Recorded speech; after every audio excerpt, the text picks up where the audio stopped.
Alright guys, what is going on? So today I'm going to be going over the differences between shifting without the clutch and shifting with the clutch on the NV5600 manual transmission. It seems to be a huge topic here and I definitely want to go over this. I've wanted to make this video for quite a while now.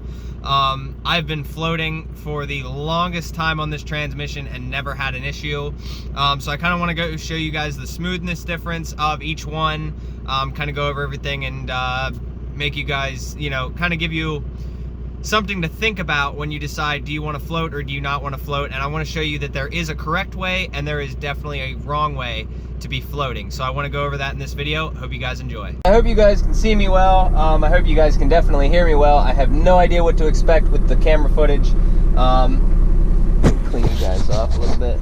I apologize if it gets a little shaky. I'm assuming it will. The 12 valve is kind of, rattly. So let's go over this. So something I want to make mention is this truck shifts completely different when it's warmed up versus when it's cold. So when it's cold, you're going to want to go a little bit quicker into the gears. I time every one of them. You will miss gears when it is cold, and then it will go to normal when it's warm.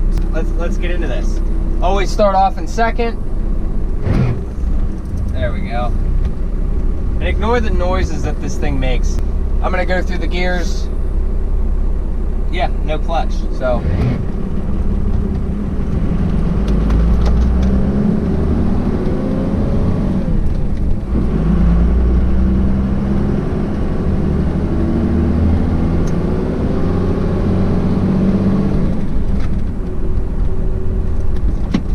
I wasn't quick enough there because it's not warmed up yet.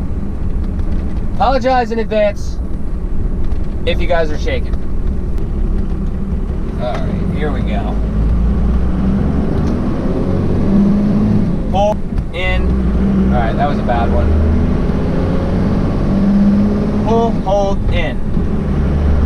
Don't hold it up to the next gear, it just slides right in. Once it warms up, I'll kind of be able to show you guys a little bit better because right now it's not all that great right now because it's not warm. So, and then the same goes for downshifting. All right, so here we go. Go through the gears.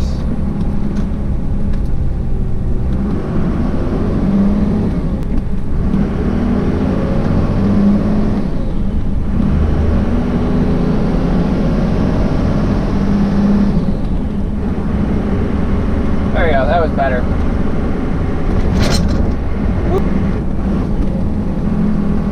Downshift, no clutch, everything nice and smooth. No need to be aggressive with it.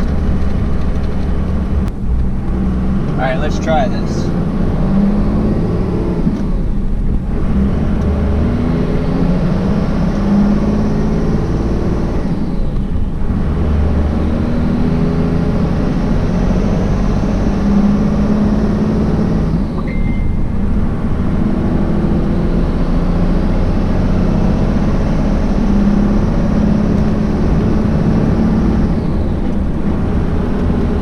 You guys can see there, I'm not holding it up against the gear. I keep forgetting to put my seatbelt on. Sorry about that.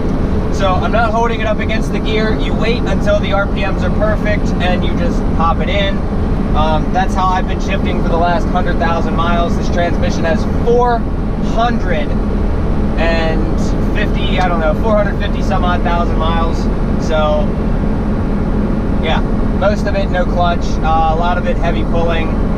Honestly, wouldn't worry about it. Just don't be the guy that holds it up to the gear. The problem with holding it up to the gear is you're putting all that pressure on the synchro. It's not good for it.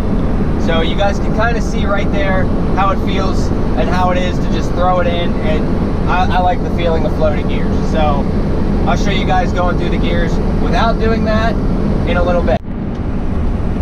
All right, we're gonna go in for our first downshift.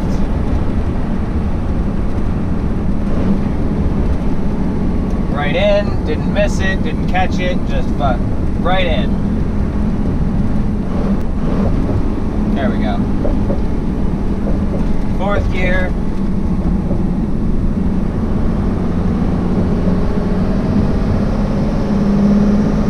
Fourth to fifth. Right in.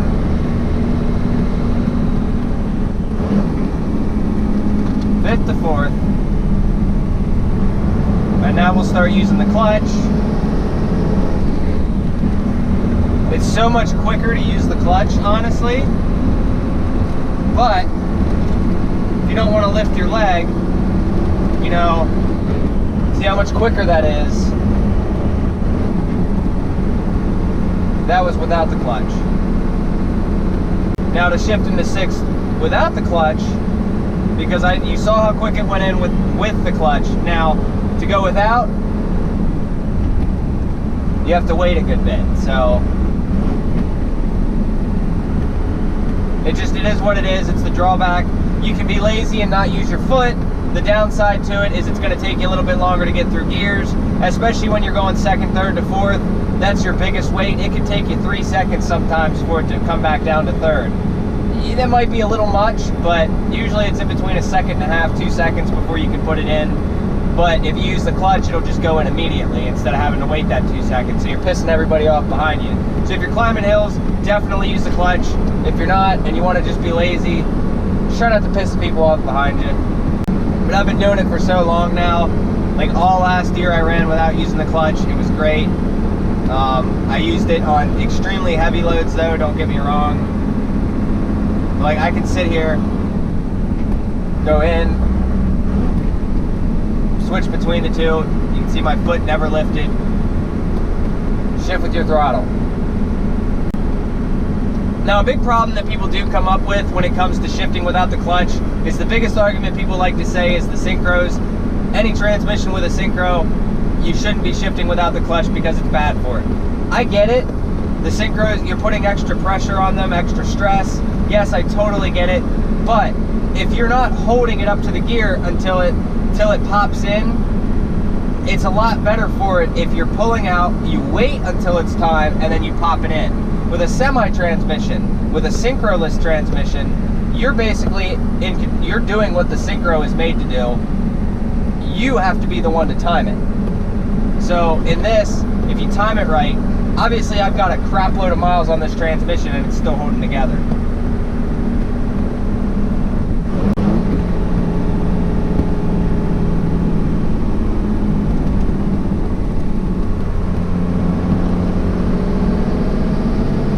You can see, use the clutch.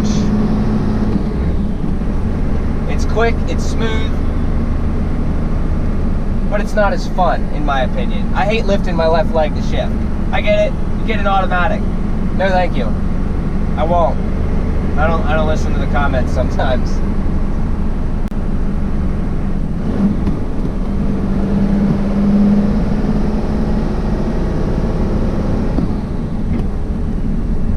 No clutch.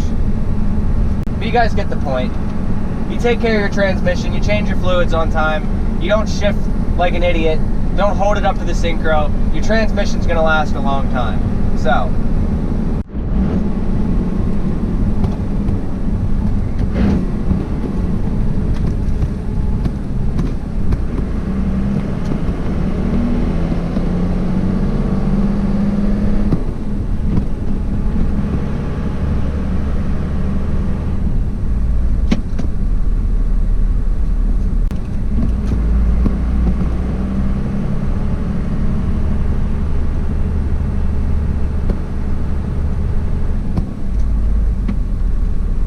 okay, so you get the point here. You guys saw what it was like floating. You guys saw what it was like just shifting through the gears normally. So something I want to explain with this too is if you're using the clutch, it's a lot quicker. At times it can be a lot smoother depending on how good you are. In my case, I just like to float, honestly. Like there's a little bit more of a weight. With the 12 valve, this thing doesn't make all that much horsepower, so it's kind of a train getting up to speed anyway. I float them all. That's just how I do it.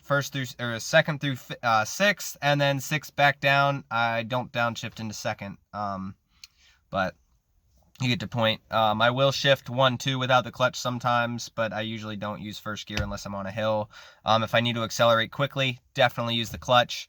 Definitely don't hold. I keep making this point. Don't hold up against the synchros, and you should be all right.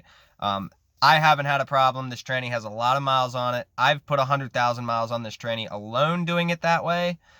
and I've had no issues with the transmission. If anything, you're going to destroy a synchro if you're floating and you're doing it incorrectly. Absolutely, there's always that risk. So I'm going to tell everybody now, take this how you will. If you decide to float, good on you. You know, just do it right. Know that there's a risk involved. It can happen. I haven't had it happen yet, but I'll guarantee, I'll probably post this video up and it'll happen the next day because that just seems to be what happens. That's just my luck. Hopefully this video doesn't jinx me. Hopefully you guys learned something along the way. Change your fluids every 50,000 miles on your NV5600. It seems to work for me. The fluid always comes out looking brand new. So hope you guys enjoyed.